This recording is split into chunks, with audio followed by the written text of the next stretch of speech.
Hemos contado hoy, a lo largo del acto, con el acompañamiento de un excelente músico a quien tengo el placer de presentarles. Su nombre es Sergio Aso y es un trabajador incansable por la jota.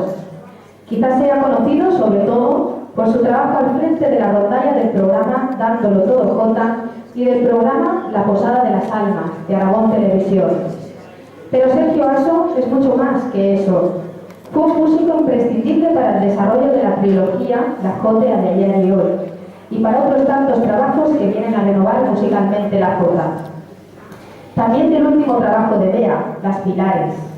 Sería interminable relatar el currículum de este músico que desde unos años atrás dirige la rondalla del certamen oficial de jota o que imparte clases en la Escuela Municipal de Música y Danza del Ayuntamiento de Zaragoza en la disciplina de instrumentos de púa, o que ha promovido el Juntón, un encuentro anual grandioso de rondallas. Sergio es un ejemplo de constancia y dedicación a nuestra jota, y por ello todos le debemos rendir un gran aplauso.